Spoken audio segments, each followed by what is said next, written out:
Roman Culture by Elena Burns, Caleb Burns, Brenna Hoover, and Zachary Vanderplug. Next slide. Rome's background. Rome's history can be traced all the way back to 753 BC, making it one of the oldest cities in Europe. It has many unique culture elements, such as hosting the leader of Christianity, also known as the Pope. It is currently home to 3.7 million people. First off, fashion in Rome. Next slide. Fashion in Rome. Next slide. Fashion for men. In early Roman times, an average everyday man would wear a tunic. If a man was wealthy, he could afford what is known as a toga. The more money a man had, the more stylish looking toga a man wore. Shoes that a man wore also was a big determining factor in one's social status. Next slide. On the left, you can see an average tunic. In the middle, you can see a normal looking toga. And on the right, you can see a stylish toga that very wealthy men would wear. Next slide. Women's fashion. Women of early Roman times only wore one type of outfit called a stola, which had a cloak or pallium wrapped around it. It was an unwritten rule back in the day that women were not allowed to wear hats, but were still required to have their heads covered up. Usually, the cloak or the pallium that they wore wrapped around the stola had a head spot that would easily cover their head. Next slide. On the left, you can see a woman wearing a stola with a pallium wrapped around her, and on the right, you can see a woman also wearing a stola, but instead of having a pallium, she has a cloak wrapped around her. Next slide. Children's fashion. Little girls often wore a regular tunic, but the tunic had a belt to go along with the outfit.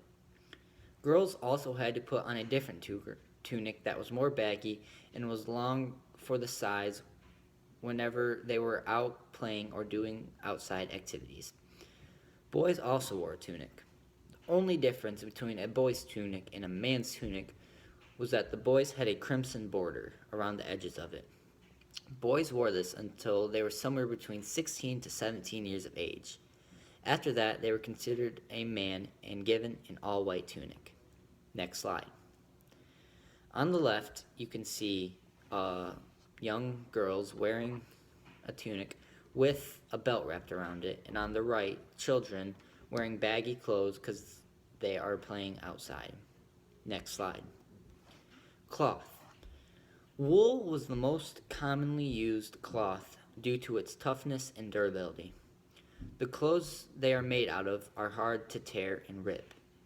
The other two cloths that were used was cotton and silk. Only rich families could afford these two cloths due to the high price of having them imported from China and from India. Indigo was the dye most commonly used to color the ancient clothes. Next slide. On the top left, you can see wool. That was the most commonly used.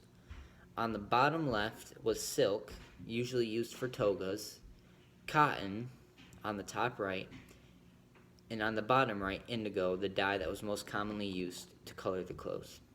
Next slide. Accessories. There are lots of accessories that men, women, and children used. First off, for men. Whenever they had a bald spot, they used a wig to cover up that spot.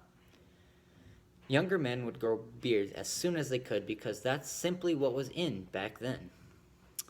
But back then, men were the ones that wore the rings for their looks, not women. They either wore it on their fingers or on their toes.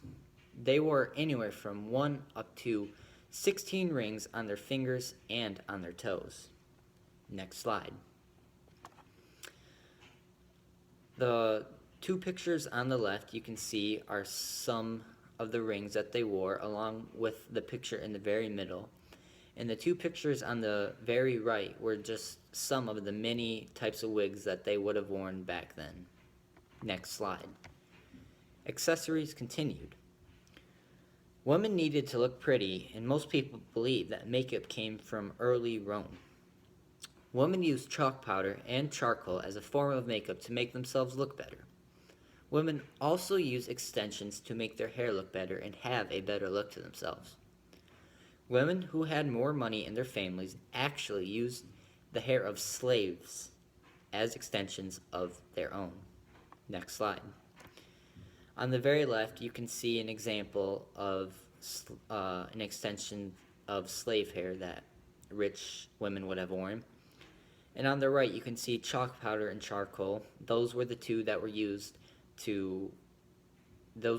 as makeup to make the woman look prettier. Next slide. Now, a bula. When boys and girls are born, they are given a locket that is called a bula. They are supposed to hold on to it until, if you are a woman, marriage, and if you are a boy, until you become a true man.